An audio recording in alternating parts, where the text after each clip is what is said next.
Hi, I'm Geeta Nandikotkur, Managing Editor for Asia and Middle East with Information Security Media Group. I'm pleased to meet Dr. Erdal Ozkaya, Regional CISO and Managing Director at Standard Chartered Bank from UAE. Dr. Erdal will talk about how the principles of zero trust is becoming the main cybersecurity framework for organizations today in building their security architecture during the COVID times. Welcome, Dr. Erdal Ozkaya. Hope you're doing good.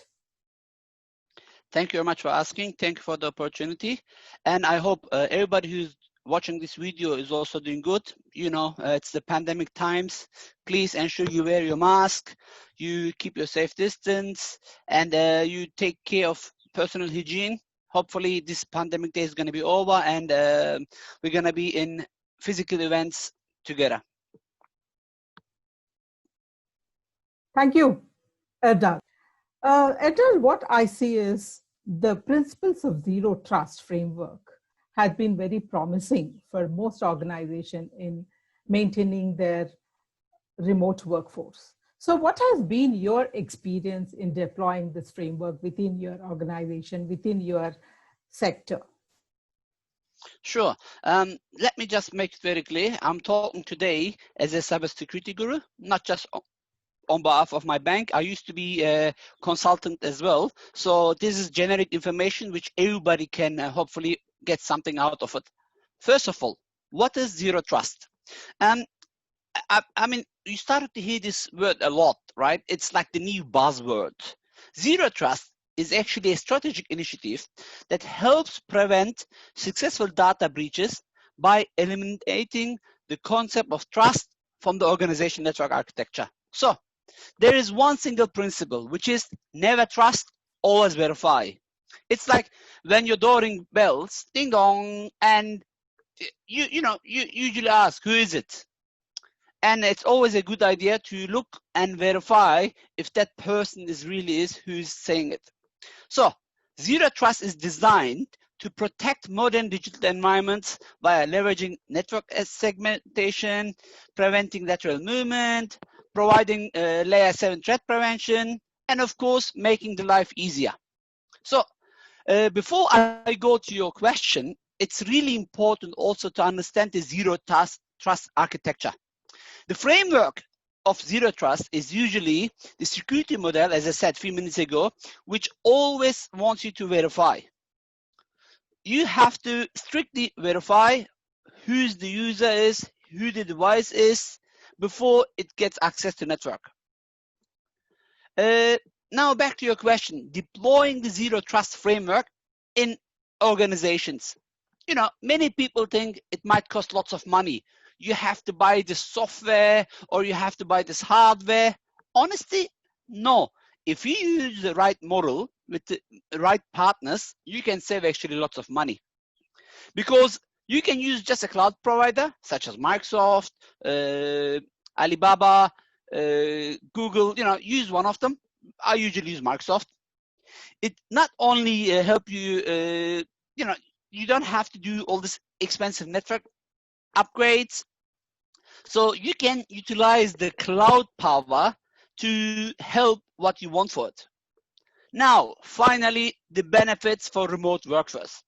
As you said, because of COVID, in one night, the government started to shut the world down. And as a result, we had to work from home.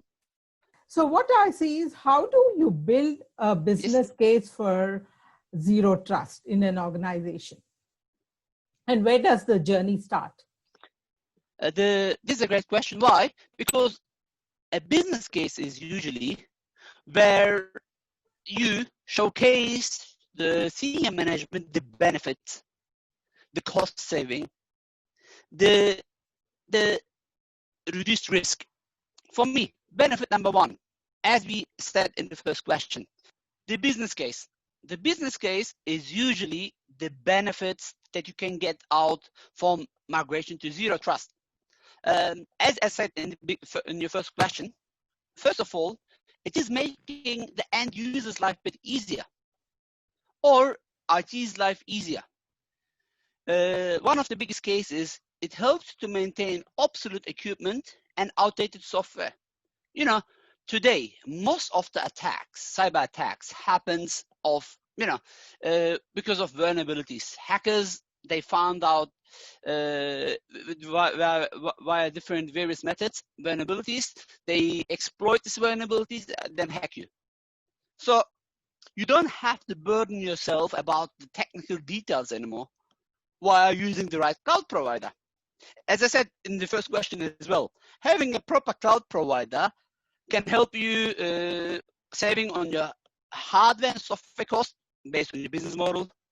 They will take care, depends on what cloud model you use, PaaS, SaaS, or software.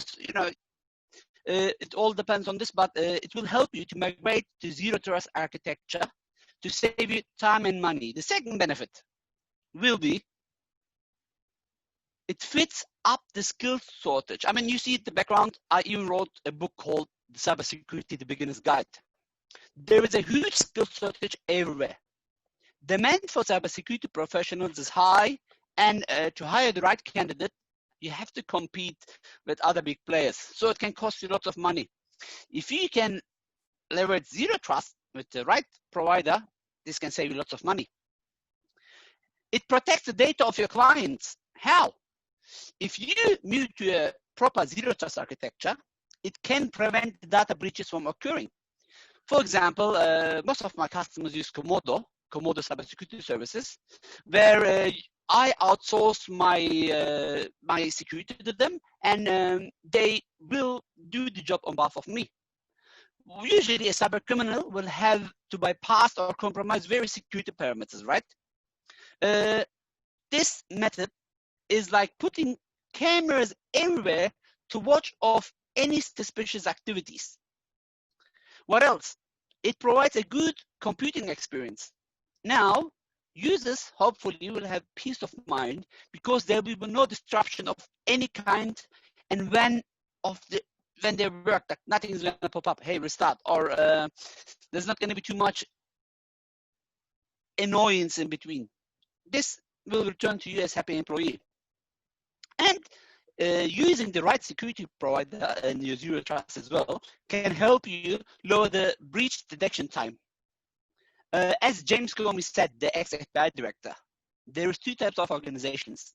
One, the ones they know they've been hacked, and the ones don't. So every second is important. I want to give an example from a Hollywood movie. I'm pretty sure you all watched Mission Impossible. Maybe, where Tom Cruise had to fly with the car into the data center, tried to, in the movie, I think it was Ethan Hunt, go through the various security obstacles. He had to avoid the security cameras. He had to hack the server. If you have the right environment, you can experience the same thing and make hackers' life harder. So back to your questions. Putting all this together is the right business case for me. As I said, lots of companies are getting hacked. Having zero trust can make hackers' job harder. Will be my answer. So that was wonderful, Erdal. So now I would like to touch upon what are the key security tenets of a zero trust model that can make your entire framework work? Great question again. Let me give my top 4 or 5 best practices. Enforce MFA, multifactor authentication. I can give you my password, but if you don't have the security key, which comes via the Google, Microsoft, or different various authenticator apps, then you cannot log into my account. Or it can send also SMS. The device validation, the compliance, you can see who did log in, when, and where. It can also give you some great practice like applying the least privileges. Again, based on one of the case studies which I read, I think it was by Gartner. I don't want to give the wrong institution, but it was one of the big institutions which done this. 92% of the attacks could be mitigated via just implementing principle of least privileges. And segmentation. Again, I said it in the beginning. Make sure you implement defense in depth policy. What is this? Basically, look, it's the same. Gita, can I ask you a question? You are the one always who's asking me question. Like, I'm pretty sure you have like some jewelry or some money. I'm pretty sure you don't leave this. You don't leave your wallet right in front of your exit door, right? You usually hide it somewhere where it's harder to find. Correct me if I'm wrong. Absolutely. So this is the same policy. If you just separate the data, and this, yes, I'm pretty sure someone who has enough time will, which happens always in the movies or you see in the news, right? Will bring the house upside down and find it maybe. But if you have an alarm, for example, while the alarm noise is on, while the camera is recording, that person is going to have less time and you're going to have more success to detect this person. So this will be my key security tenets that makes zero trust possible, because all this will make the life easier and safer. So what I also understand from your conversation, the least privilege is also very key tenet. But at the same time, improving your access control to move to a zero trust model is also very important component, right? So how does one improve this access control to move closer to the zero trust environment? Erdal. I love, again, honestly, another great question. So why are we having a zero trust conversation with you now? First of all, access control. So we are keeping assets away from hackers. We all know IT security is complex. There's way too many devices. In my cases, or in many other cases, way too many users, lots of connections, connection between your data center, connection with the cloud provider, connection with your Exchange server, with the SQL server, with the web, and this goes on and on and on. Trusted network security strategy is important. Why? Initially, attacks were network-based, seemingly simple and economical. And this was usually accepted lower security within the network. But then things like working from home, BYOD, mobile, software service started to increasingly leave the network, right? So we left the on-premises and we moved slightly to the cloud. Guess what? The attackers shift to identity attacks. So attackers shift to identity attacks. Like, I'm not Gita, it's obvious, but if I hack your username password somehow via phishing, via credential theft, then I'm gonna be you. Yes, I'm not that wonderful woman, but I'm gonna access to resources as you. This will again bring some trends and challenges. Attackers now are gonna use identity to bypass network controls. As I said, phishing is very famous these days, right? People are trying to steal your passwords. And yes, passwords aren't enough to protect your identities. That's why, remember I said, you have to deploy MFA, multifactor authentication. And you should somehow be able in control of identities which is outside of your network. As I said, the cloud, mobile, IoT, all this, things which is beyond your firewall can be protected actually with having the right strategy, which I believe will make you more secure. You brought a very interesting connotation around identity, Erdal. So how much do you think this identity-centric approach will help to operate in a zero trust environment? Identity is the #1 priority in my eyes in security. If you're using a cloud provider, you have to ensure they give you the best identity solution.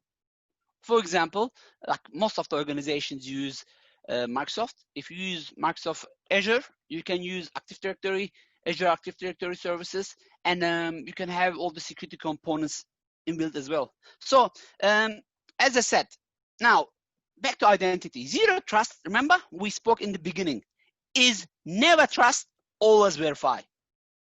So first, the signal from your device. If you have proper device management, if you have proper threat detection, then your device will be secure. As I said, I use, for example, KeepNet. Many of my friends using KeepNet labs for their phishing.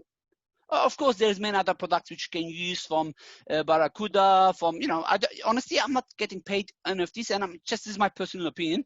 Then for threat detection, you can use, for sure, Kaspersky or this, but I'm using Komodo, for example, which gives me the end-to-end security, where also help me to have proper behavior analysis. It is integrated with multifactor authentication, and in the background, it is doing the decision for me. It looked in the organization's policy. I mean, me as end user, I don't have to do anything. But me as CISO, I will look at the policy. I have to look at the environment, know my assets, and know how the connection between my end user and assets are. So do I have to give full access? Do I have to increase the assurance? Should I limit the access? Should I remediate the risk? Or should I block the access? So having an organization policy, which you can apply to inbound requests, and based on the session, reevaluate it, this can boost your security. Because as I said, if I steal your identity, I'm you. If I am you, you are based in India currently. I mean, right now I'm in Sydney, but I work in Dubai.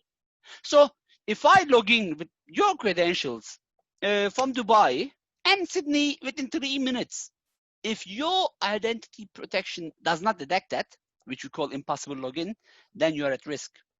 So that's why you should have some enforcement of how the policies across your networks goes. You have to know your modern applications, your cloud applications, your legacy applications, and all this will help you to have your control paradigms. What I mean with paradigms, we have your network, we have your identity. If you apply zero trust policy to your network connections, then you should also be able to apply zero trust policy to your access resources. When we look in the industry, you have lots of network security vendors and identity vendors. What I suggest is here, look in the overall effect. Remember, I said micro-segmentation. This plays here a key role. Micro-segmentation enhances existing network security perimeter by shrinking trusted network to each server IP address. And if you have a proper identity vendor, this will make your dual security. It will add an identity perimeter where inside is defined by authentication and authorization together with your network perimeter. What you can do is, of course, you have to know your scope, you have to limit the network, as well as apply this to all your assets. There is going to be some differentiation, there is going to be some scopes. As I said, using the proper threat intelligence platform, using behavior analytics, using machine learning, AI, will give you the common components, which is, evaluate trust signals for devices and users per application policy, which should make your life easier. Again, just to give, I know I love talking, right? To shorten what I said, align segmentation strategy and teams. How? Unify network, identity, apps into single enterprise segmentation strategy. For example, migrating to your cloud. Build identity-based perimeter to protect modern and legacy enterprise assets. Refine network perimeter, and please, it's really important, work with the right security vendor. No, like everybody claims they detect 92%, 94%. Don't forget, this means 93% detection means 7% non-detection. Have network security or cybersecurity provider who is not after your money, but who's after protecting yourself. Again, I mentioned a couple of companies before. You can pick one of those, but I hope this answered the question. Thank you very much, Erdal, for walking us through the various important components that is involved in deploying an effective zero trust framework to protect your virtual environment. Thank you very much too.